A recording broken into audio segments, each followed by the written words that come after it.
Thursday night football. The Colts headed to Houston to face the Texans. Will Selva is out in the newsroom with an update on a wide receiver I would very much like to see back on the field. Yes, a lot of people in Indy would feel the same exact way there, Kay. Guys and Shawnee, good to see you there at the table. Now, this is how big of a game it will be for the Colts and Texans. Per Elias now, this is the first Thursday game since 1980 in Week 12 or later, excluding Turkey Day, matching teams tied for first place in a division. This is also the first Thursday night football game ever on NFL Network played in Week 12 or later, matching teams tied for first place in a division. So, yeah, it's kind of a big deal. And so is this, as Kay mentioned. A calf injury has sidelined Colts wide receiver T.Y. Hilton for the past 3 weeks. Hilton calling the injury during practice before the Steelers game a, quote, freak accident, and believed his season was over at the time. Now the question becomes, will you play on Thursday, T.Y.?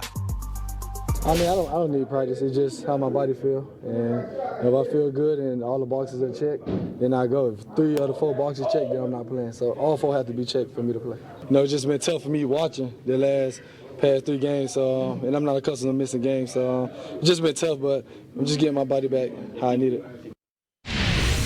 All right, keep those fingers crossed. Well, from one injured receiver to another, Tyreek Hill is set to undergo an MRI on his hamstring. As reported by NFL Network's Mike Garafolo, the Chiefs will have a better idea of a timeline after the MRI. And according to Mike G, the trip to Mexico delayed the MRI from taking place. Well, the Rams and Ravens will be clashing on Monday Night Football, and this will mark the return of corner Marcus Peters to the LA Coliseum.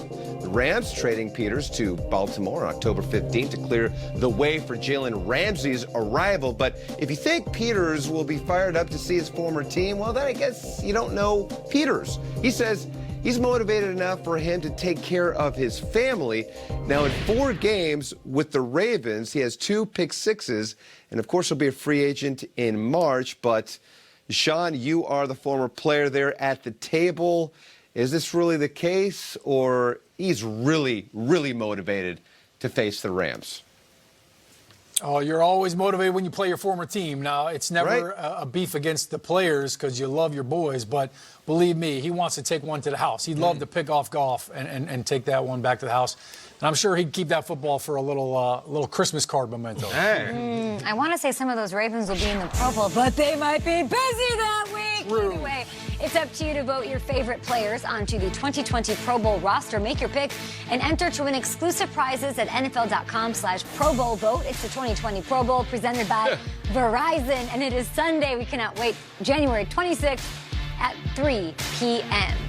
We've got a fun game at the table. Let's talk about it. A new one for us. Well, it's a time, a take on an old classic, Sure. if you will. It's called 2 Trends and a Lie. So, Sean, I'm going to read to the table 3 intriguing real statistics from the last few weeks of football. You have to tell me which 2 are legitimate trends that you believe will continue and which you think will die out. What's a fad, what's not going anywhere. Okay, so all of these stats are from arguably the top 3 teams in the league. Take a look at these 3. First, the Ravens have won 4 straight games by 14 points or more.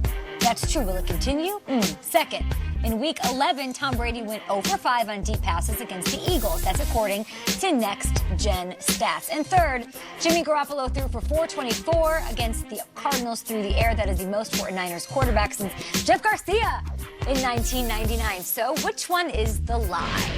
I'm going to go with Tom Brady. I'm going to go with that does not continue. 0 for 5 on deep pass over 20 yards. I saw this offense struggle against the Philadelphia Eagles, and I just can't believe that Josh McDaniels is not going to find a way to get some big chunk plays. Look, they tried everything. They tried every gadget that they had on their playbook, but I think against the Dallas Cowboys, they're going to find a way to buck that trend. Ravens aren't going to beat the Rams in that defense by more than 14 in their building. It might be a win for the Ravens, but I can't see them winning one by 17 or 21. Not in L.A., not after the Rams just silenced a Bears Bears offense to the point where now we're talking about whether the quarterback's capable of playing in the NFL. The Rams defense has been really good. I don't see a 14-point blowout from the Ravens. I'm not picking anything anti-Ravens at this point. I'm not choosing that one at all. I'll go with the Niners. As much as I like the idea of Jimmy Garoppolo making a pass at somebody, I still think that the Niners are a running team. They got down 16-0 against the Cardinals, so they threw it a lot. I think they'll go back to their roots. I think that one will die this weekend. Let's look at some NFC playoff hopefuls, shall we? Here's your statements. First, the Cowboys' Ezekiel Elliott was held for fewer than 50 rushing yards. This is sort of wild. In 2 consecutive games, that is the first time that this has happened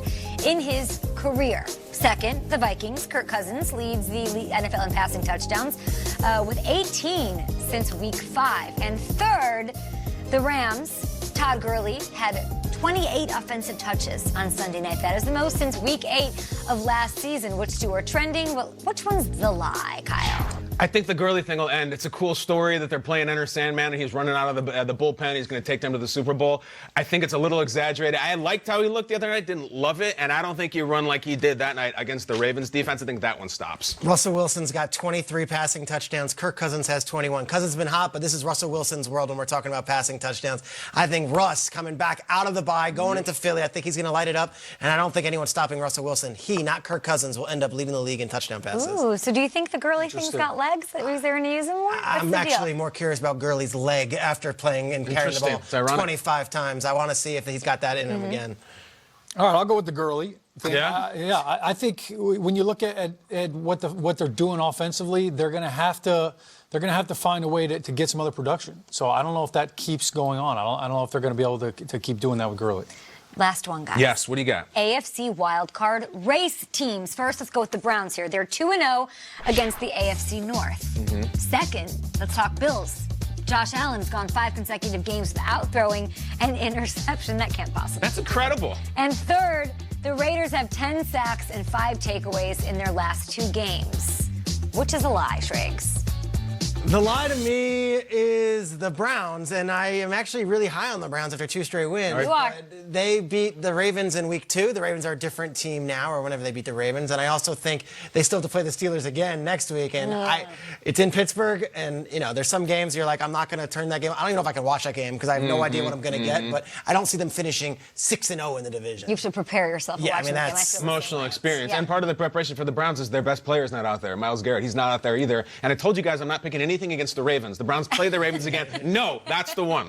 That's the lie. What do you think? I'm going to go with Josh Allen throwing an interception. I think it happens. I think the Broncos, as bad as their record is, they're not that bad defensively. I think they're going to get some pressure, and I think he coughs it up. Raiders D continues to dominate. Yeah. Yeah, Break 'em up. I know. I'm You're all in. I am. How could you not be? This is the story of the year, I think, right now. This is the first time I heard you talk about it really with such conviction yesterday. We're going to talk more about the